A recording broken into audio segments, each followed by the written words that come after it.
안녕하십니까, 문틀란TV입니다. 검찰이 조국 동생을 강제 구인했습니다.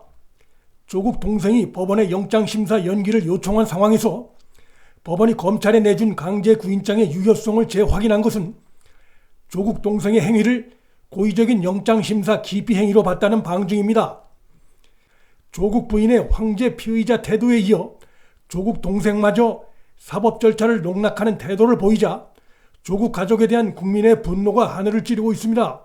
지은 죄가 중한 자들이 수사를 지연시키고 검찰의 정당한 수사 절차를 희롱하는 태도를 보이고 있는데, 이것은 한마디로 시간을 끌면 윤석열 검찰이 무너질 수 있다, 흔들릴 것이라는 나름의 계산이 없으면 할 수 없는 그런 행위라는 점에서 며칠 전 이 유튜브 방송에서도 전해드렸지만, 조국 가족과 문정권과의 모종의 파렴치한 음모가 진행되고 있는 것이 더욱 확실해졌다고 할 수 있습니다. 문정권의 이중성과 비열한 작태에 분노한 윤석열 총장이 드디어 문재인의 불법과 비리 수사에 착수한 구체적인 정황이 나타났습니다.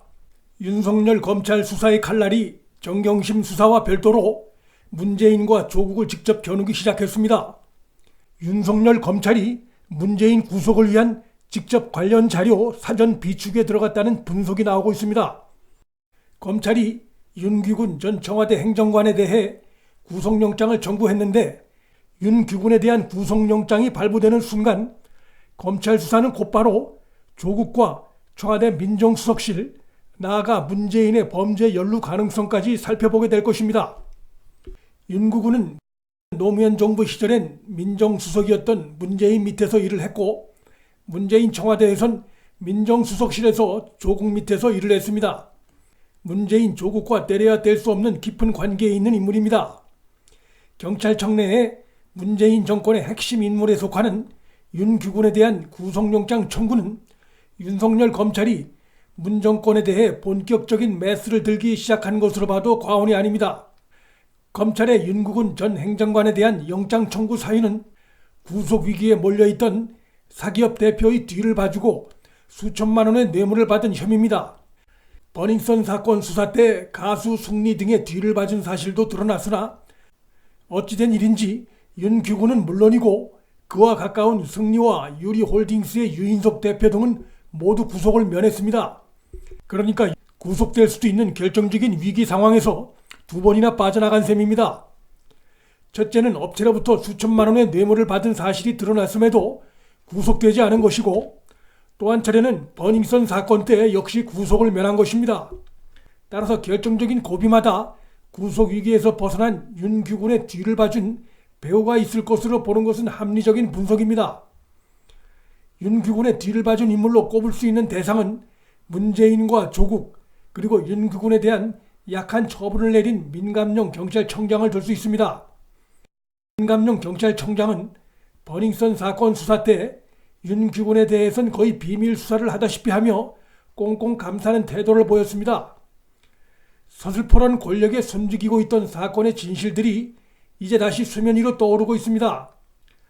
윤규근이 뒤를 봐준 사기업 대표가 공교롭게도 조국 펀드가 돈을 넣은 노건 C&I 대표라는 점도 예사롭지 않습니다. 사기업 대표인 정모 씨는 청와대 직원들 회식 장소에 나타나 조국 윤규근과 함께 사진을 찍은 것이 SNS를 통해 언론에 공개되기도 했습니다. 문재인 청와대에서 지극히 부적절한 일이 벌어진 것입니다. 당연히 감찰 대상이 될 만한 사건이었지만 감찰 대상자가 민정수석이다 보니 감찰이 제대로 이루어지지 않았습니다. 윤규근은 청와대 재직 시 대통령을 포함한 정권 고위직 친인척 관리를 맡았기 때문에 문재인 딸 문다혜의 동남아 이주에 대해 누구보다 잘 알고 있는 인물입니다. 문다혜가 해외로 이주한 시기가 2018년 5월에서 6월 사이였고, 윤규근은 그해 말까지 청와대에서 대통령 친인척 관리를 했기 때문에 문다혜 가족의 해외 이주를 속속들이 알고 있는 인물입니다. 윤규근이 버닝썬 사태가 불거져 승리 등과의 부적절한 유착관계가 드러났을 때 윤규근은 청와대를 떠난 상황이었습니다.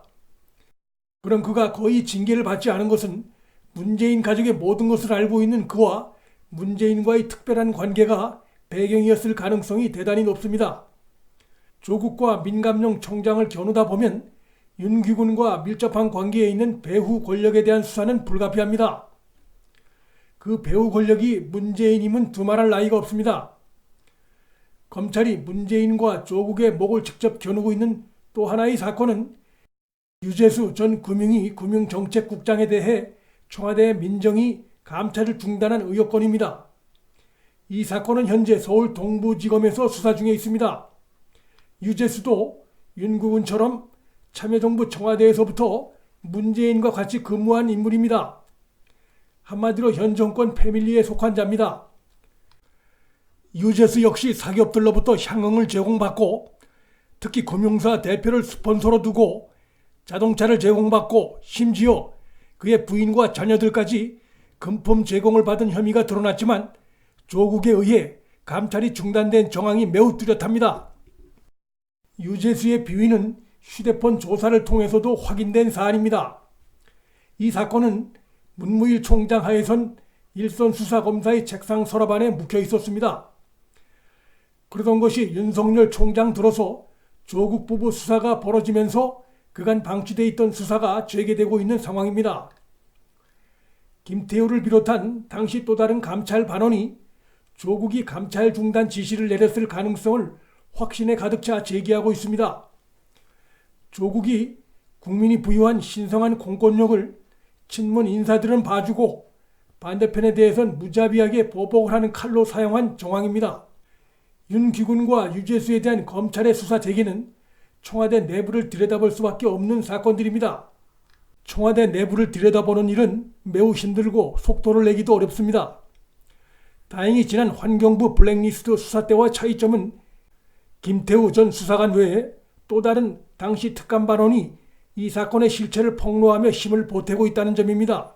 갈수록 정권의 힘이 빠지면서 문정권의 불법과 비리 무능이 더욱더 수면 위로 드러나고 있고 국민의 실망과 분노 역시 갈수록 커지고 있습니다.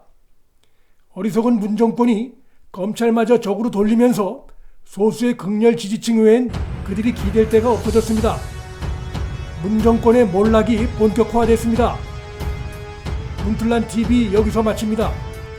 구독 버튼과 좋아요를 눌러주시면 방송 제작에 큰 힘이 됩니다. 시청해 주셔서 감사합니다.